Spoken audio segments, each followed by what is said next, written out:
A atração a seguir é recomendada para todas as idades.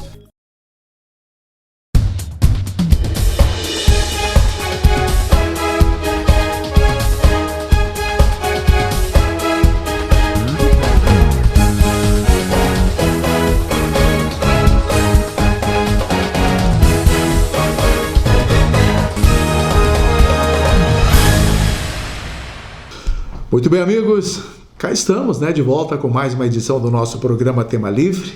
Céu sempre presente nos bastidores. Meu amigo Alair Céu, tem coisas bem interessantes, tanto na área política quanto na área do turismo. Quero começar falando de um evento beneficente que está sendo organizado pelo Sindicato Rural de Lages, mas em parceria com outras entidades como a CIL e também a CDL e qualquer outra entidade que quiser ser parceira em prol do Hospital Infantil. Eu quero dizer a vocês que a denominação deste ato beneficente é de Leilão Agro do Bem. Vai acontecer lá no dia 9 de maio, um leilão do bem com doação de animais por parte dos produtores. Começa agora então uma fase de captação desses animais para que até o dia 9 todos já estejam à disposição. E o importante é que estes animais dispostos pelos produtores serão obviamente comercializados também em parceria, através de atuação voluntária por parte da Camargo Agronegócio, por parte da empresa filmadora do nosso amigo Miller, da Imagem TV, embora não seja mais televisão, mas permanece o nome, também do Jean Orsoleta, através do som, do Delamar Macedo, que é o leiloeiro, enfim, uma porção de gente atuando em torno deste trabalho, em torno do leilão Agro do Bem. E o mais importante, Céu, este leilão não é apenas de animais. Qualquer doação que uma pessoa possa colaborar também vai para o leilão. Se uma empresa resolver, por exemplo, doar um iPhone, uma máquina de lavar, alguma coisa, uma televisão, tudo isso vai para leilão. Então, são coisas assim e a comunidade toda vai participar. O presidente do sindicato, Márcio Pamplona, explica melhor para a gente e ele gravou uma entrevista aqui com o nosso programa Tema Livre. Confira aí. O leilão Agro do Bem, ele foi pensado pela diretoria da Associação Rural de Lages no intuito de auxiliar o Hospital Infantil Seara do Bem. E a gente tem essa ideia de fazer esse leilão em benefício dessa instituição tão importante da nossa região. O importante é que tenha uma participação geral da própria comunidade e também de entidades. A nossa ideia de que os produtores doem alguns animais que serão vendidos nesse leilão, dia 9 de maio, um leilão exclusivo de doações. Serão somente doações que serão vendidas dia 9 de maio. E a gente pensou nas doações de animais de produtores rurais. No entanto, juntamente com a CIL e o CDL, que serão parceiros também na divulgação, a gente entende que toda e qualquer mercadoria pode ser doada. Se alguém quiser doar um carro, quiser doar uma máquina, quiser doar uma mercadoria que tem no seu comércio, um telefone, qualquer coisa que possa ser vendido, qualquer objeto que possa ser vendido, a gente vai receber de bom grado e vender no leilão do dia 9. Importante que, além dos doadores, de um modo geral, com a participação da comunidade, poderão vir também pode vir qualquer pessoa para adquirir o produto, não precisa ser associado do sindicato. É um leilão aberto para compradores, e a nossa ideia justamente é essa, que a comunidade vista essa camisa, se engaje nessa ideia de ajudar essa instituição tão importante que é o Hospital Infantil. Então, nós vamos receber doações de animais, de objetos, de mercadorias que serão vendidas. No dia nós teremos também um Pix, um QR Code exclusivo, uma conta exclusiva para receber doações, que será todo o valor revertido para o Hospital Infantil. E a gente pretende fazer um movimento grande para que a comunidade enxergue que um hospital infantil, nós temos pouquíssimos aqui no estado. O nosso é o segundo mais antigo aqui do estado. Ele é filantrópico, ele é mantido, ele é gerido por pessoas que tiram o seu tempo em prol da comunidade. Então, nada mais justo do que aquele que tem condições, por pouco que seja, ajude a gente manter essa instituição de uma história tão bonita como o Hospital Infantil.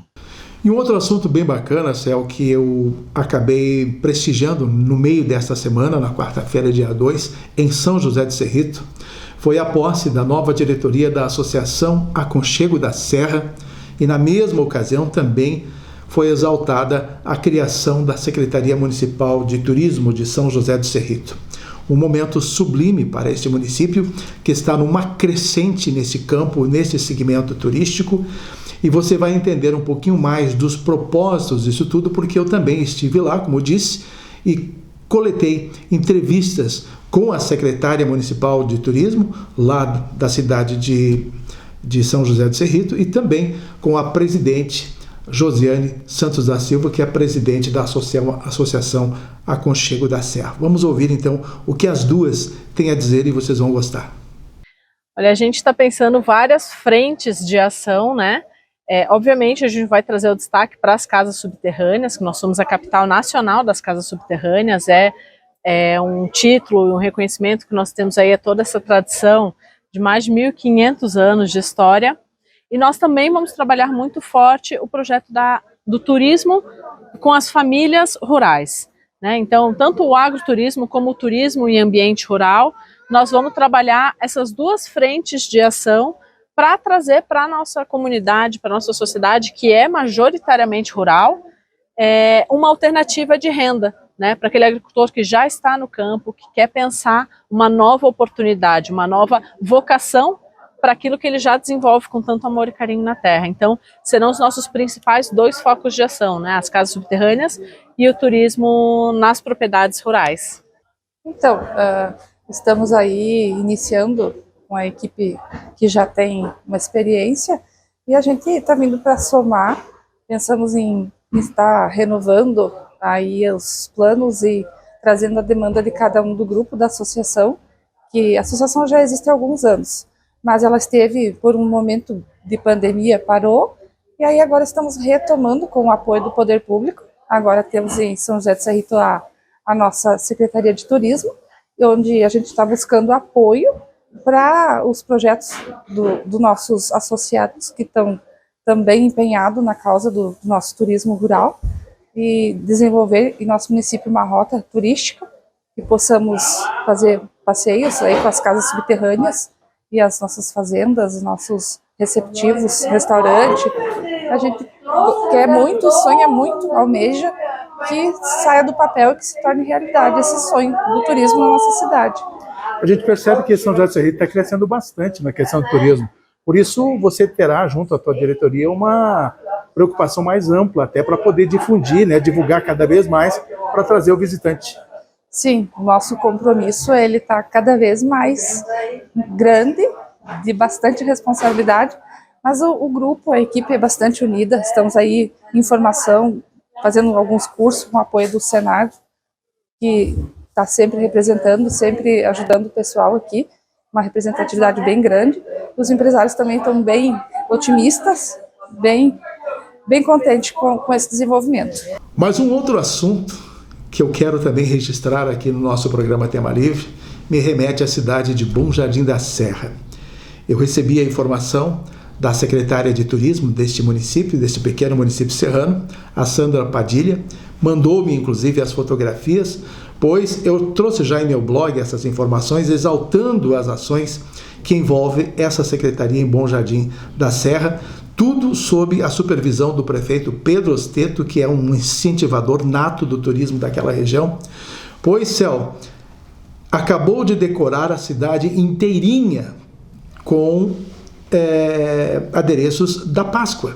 Tá a coisa mais linda a cidade de Bom Jardim da Serra, com coelhos espalhados, tudo no telado. É uma coisa muito linda para que o turista possa visualizar. Então, no planejamento de Bom Jardim da Serra, através da Secretaria de Turismo, além das decorações da Páscoa, vem aí agora uma decoração de inverno, que é uma coisa que nenhum município do estado de Santa Catarina e nem outro da Serra Catarinense faz, uma decoração envolvendo o frio. Quer dizer, o frio já é um atrativo por si só, mas a decoração do frio, não sei como tiram tanta criatividade, é claro que tem uma empresa também em torno disso. E também já tem o planejamento da decoração natalina, Céu. Então veja bem, Bom Jardim da Serra tem recursos, tem planejamento e já está em execução de projetos para atrair o turismo de Santa Catarina. E foi exatamente quando eu postei no meu blog, eu recebi uma ligação nesta semana de um amigo jornalista lá de Brasília, o Arthur Hugen, elogiando e parabenizando por eu postar esse tipo de informação, de que Bom Jardim da Serra está hoje totalmente decorada com adereços na cidade neste período de Páscoa, como disse, já planejado inverno e Natal, mas o planejamento dessa decoração faz parte de um trabalho em equipe, obviamente, com a assinatura do prefeito Osteto, apoiando essas iniciativas e dá ao turista realmente uma visão muito diferenciada neste período de Páscoa. Tanto é que Lages estaria se espelhando para fazer uma decoração nesse sentido na Páscoa deste ano, mas a coisa será ainda simplificada, né, no calçadão da Praça João Costa. Eu já vi que estão construindo uma casa, terá alguma coisa diferente, vai ter alguma coisa em termos de decoração de Páscoa diferente, que também Lages nunca teve. Mas será modesta, mas terá alguma coisa nesse sentido. Nem perto do que Bom Jardim da Serra está promovendo, então, em termos de decoração. Então, recebi esse elogio do amigo jornalista de Brasília, dizendo que precisa exatamente exaltar essas ações que eu estou colocando no blog, no portal, desses trabalhos que os municípios estão fazendo, porque é muita notícia ruim. O pessoal se vale muito de tragédias e tudo isso para ganhar engajamento, mas as notícias boas não estão sendo colocadas e eles estão vendo no meu blog e no meu portal. Então eu fico muito feliz de poder registrar. Parabéns a Bom Jardim da Serra. Aliás, para encerrar esse bloco, a secretária de Estado de Turismo, a esposa do senador Jorge Seife, está aqui na Serra esta semana. Esteve em Bom Jardim, esteve nesta quinta-feira em São José do Cerrito e nesta sexta-feira na cidade de Lages. Quero ver se converso com a secretária também para entender um pouco os projetos do governo para o lançamento da estação de inverno deste ano, tá bom? Depois do intervalo eu volto com novas informações, principalmente do campo político. Casa de Vó, o lugar certo para comer bem e se sentir bem. Cada prato uma obra de arte, feita com dedicação. Tudo é feito com sabor e carinho. Casa de Vó, o lugar certo para comer bem e se sentir bem. Cada prato é uma obra de arte, feita com dedicação. Tudo é feito com sabor e carinho. Casa de Vó, o lugar certo para comer bem e se sentir bem. Casa de Vó, o lugar certo para comer bem.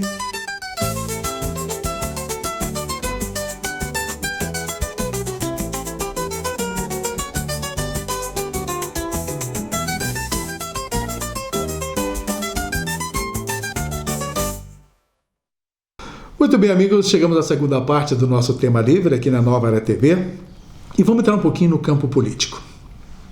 Esta semana me deparei com uma notícia que me deixou triste, estarrecido e ao mesmo tempo chateado. De uma briga que não precisava ter existido em nenhum momento envolvendo os nossos dois deputados serranos, o deputado Márcio Machado, do PL, e o deputado Lucas Neves, do Podemos.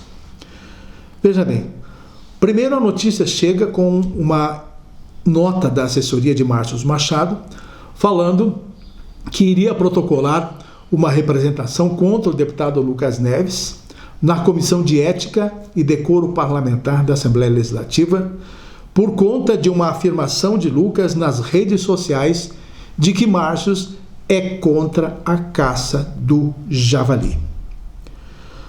O Lucas depois mandou também uma nota oficial por parte da sua assessoria, dizendo que nunca disse isso, e mandou o print de uma informação de uma pessoa que havia dito que o Márcio era contra a caça dos javalis, e Lucas, abaixo naquela nota, no grupo de WhatsApp, comentou que é lamentável que existam pessoas que estejam contra a caça do javali e tudo mais. Não citou o nome de Márcio Machado, mas deu a entender porque lá em cima a pessoa citou o nome de Márcio.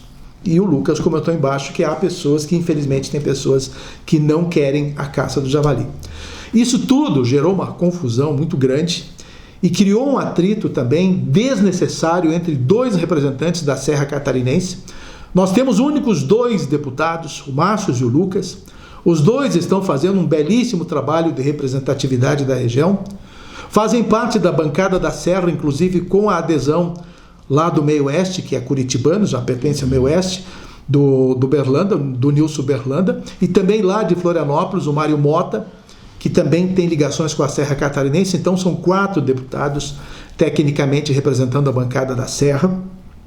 Mas o Lucas e o Márcio são os 2 legítimos representantes da Serra Catarinense. E agora entram num conflito totalmente desnecessário e que a população lagiana, o eleitor lagiano, está estarrecido diante da falta de, talvez, de seriedade dessas 2 pessoas, de conversarem, de se entenderem e não tornarem público um fato tão lamentável como este. Eu tenho certeza que Márcio Machado jamais seria contra a caça ao javali, porque ele perderia o voto 100% da comunidade regional. E eu não entendo por que a postura do Lucas de vir a público também, através das redes sociais, fazendo esse tipo de crítica. E embora não tenha citado o nome de Márcio Machado, ele subentendeu que houve sim indiretamente a citação do nome. Então está aí, criado agora um problema de relação entre os 2 deputados e que não sabemos como é que isso vai terminar. Importante que esses 2, de que forma infantil até posso dizer, possam conversar, possam dialogar e entrar no entendimento e a população saiba que eles fizeram as pazes. Porque senão, nas próximas eleições, estes fatos vão acabar repercutindo e vão prejudicar um ou outro nessas próximas eleições e a gente não sabe então qual vai ser o resultado. Está na hora de parar com essas picuinhas, essas frescurinhas e não levar a público. E a discussão chegou inclusive em plenário na Assembleia Legislativa. Foi mais complicada ainda essa exposição desses fatos. Então, os 2 que se alinhem, porque a sociedade serrana, lagiana, não admite esse tipo de briguinha interna entre os nossos principais representantes da esfera estadual. Céu, você sabe que a semana foi bastante conturbada com relação ao vice-prefeito Jair Júnior. É um assunto também bastante delicado e que deu repercussão estadual e nacional. E a coisa continua repercutindo. No início desta semana, o processo de impeachment ocorreu. Foi por unanimidade. Todos os 15 vereadores foram unânimes em aprovar, então, a abertura do processo de impeachment. Só não votou o presidente da casa porque não havia necessidade. Ele só vota em caso de desempate. Pois bem, lançado então esse processo de impeachment, foi aceito um pedido, havia 2, foi aceito um, não precisava dos 2. Depois de uma análise do jurídico da Câmara de Vereadores, foi então para plenário e ele foi aprovado. Ocorre que durante a semana, a defesa de Jair Júnior entrou com um mandato de segurança e, através de uma liminar do juízo da comarca local, foi suspenso, então, o processo de impeachment na Câmara de Vereadores, alegando algumas inconsistências, e entre elas o fato de que Jair Júnior não poderia ser processado por impeachment, porque ele sequer chegou a assumir, por um dia ao menos, a Prefeitura de Lages. Então, somente como vice, ele não seria, então, propício a esse processo, e então o juízo entendeu e eliminou, então, suspendeu o processo de impeachment, dando à Câmara de Vereadores mais 10 dias para que ela conseguisse provar exatamente a necessidade do encaminhamento de impeachment para o vice-prefeito Jair Júnior. Eu queria entender até muito, porque aí, como é que o jurídico da Câmara de Vereadores não percebeu esses problemas e apenas a defesa da Jair Júnior acabou entendendo das questões que criaram esse impasse, então, para que a justiça indeferisse, né, para que a justiça aceitasse eliminar. Então eu não entendi como que o jurídico da Câmara de Vereadores não percebeu que se ela deu parecer favorável para o encaminhamento do processo de impeachment, como é que o advogado de defesa entra com um recurso e acaba ganhando, então, com alguma inconsistência. Alguém está errando nesse sentido e agora cabe, então, ao próprio jurídico da Câmara de Vereadores, que deu o parecer para que o processo fosse para plenário, prove agora, então, que todas essas questões envolvendo o Jair Júnior, e a gente sabe já moralmente e tecnicamente que há muitas provas. Diante disso, a gente ouviu áudios, ou ele esteve preso, ele pagou fiança e ele perdeu o cargo lá na Semasa como secretário de Estado. Depois de que ele teve, então, esta liminar do processo, Jair Júnior visitou o seu próprio gabinete na prefeitura de Lages. Ele que estava tecnicamente, segundo ele, afastado dos trabalhos, mas não se afastou. Ele foi até a prefeitura, entrou no seu próprio gabinete, acompanhado do seu advogado de defesa, ficou lá mais ou menos 1 hora lá por dentro, cumprimentou pessoas como se nada tivesse acontecido, fotografou inclusive nos corredores da prefeitura, e a prefeita Carmen Zanotto não gostou nada do que viu e veio a público pedindo para que ele tenha a sensatez de se afastar para procurar a sua defesa, porque ela não tem poderes para cortar o salário dele nem demitir Jair Júnior eleito pelo voto. Veja neste vídeo o que a prefeita Carmen Zanotto falou, que é muito sério. Ela postou inclusive em todas as redes sociais e esta gravação foi para todas as televisões do estado de Santa Catarina. Confira. Eu preciso esclarecer os fatos. A violência contra a mulher, para mim, é inegociável. Eu não tenho o poder de desligar ou cortar o salário do vice-prefeito. O fiz na condição de presidente da Semasa e tomei essa decisão imediatamente após o conhecimento do ocorrido. A minha postura como mulher continua firme e forte.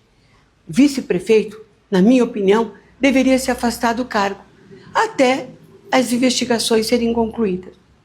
Mas sigo, acima de tudo, trabalhando e garantindo os meus valores na defesa da mulher, no trabalho intenso, na transparência da gestão. E que este triste episódio, tenho certeza, não vai nos impedir de continuar trabalhando firme e forte para a nossa gente, para a nossa Lages. Como vocês viram, a situação está extremamente complexa. A prefeita Carmen Zanotto tem posição firme a respeito dessa questão, porque ele pode não estar condenado ainda politicamente e nem judicialmente, mas moralmente perante a sociedade. Jair Júnior já está respondendo os seus processos morais. A comunidade com certeza não vai mais aceitar. Então a gente percebe aí que o caminho futuro de Jair Júnior é extremamente complexo e, dependendo das decisões da justiça, ele poderá perder não só o cargo de vice-prefeito, como também poderá de repente sofrer um processo interno na OAB, uma vez que ele é advogado, e poderá ter o seu registro também cassado. E por falar em cassado, já está em processo de avaliação em Brasília, na executiva nacional do Podemos, a possibilidade de ele ser expulso do partido. Esta é uma reivindicação da deputada Paulinha, que é presidente da executiva estadual, e do vice-presidente estadual, o próprio deputado Lucas Neves, que outrora eram muito amigos, muito alinhados, mas diante desse problema já não há mais esta ligação entre Lucas e Jair Júnior, e obviamente dentro do partido ninguém mais quer saber dele. Então, a partir de agora, nós vamos entender como é que vai ficar todo esse processo, porque no fechamento dos 10 dias que a Câmara de Vereadores tem para encaminhar ao Ministério Público, encaminhar à Justiça, a necessidade da continuidade do processo de impeachment, provando que precisa manter o impeachment, no processo na Câmara de Vereadores, tramitando, ou não, terá que ser arquivado de qualquer forma. Então, como disse, moralmente, Jair Júnior já está condenado e não sei como ele vai poder administrar a vida política dele futura, porque obviamente não terá, está praticamente sepultada a vida política desse jovem, e as coisas estão se encaminhando para esse desfecho.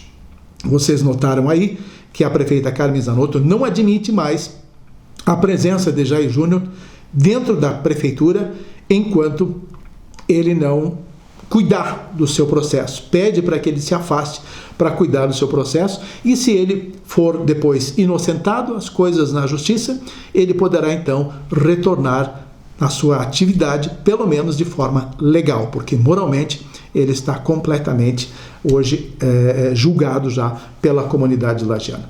Para a gente fechar, Céu, foi retomado o julgamento lá na esfera do STF, do TSE, de Jorge Seife, o senador Jorge Seife, que poderá ainda ser cassado por abuso de poder econômico. E quem está de olho nessa possibilidade é o ex-governador de Lages e ex-senador João Raimundo Colombo, que está de olho nessa vaga para usufruir de pelo menos mais 4 anos do mandato de Jorge Seife, se conseguirem, na justiça, então, fazer com que o segundo colocado assuma o cargo. Essa é a questão que a gente coloca para fechar o nosso programa de hoje. Na próxima semana, a gente está de volta com mais uma edição do nosso Tema Livre.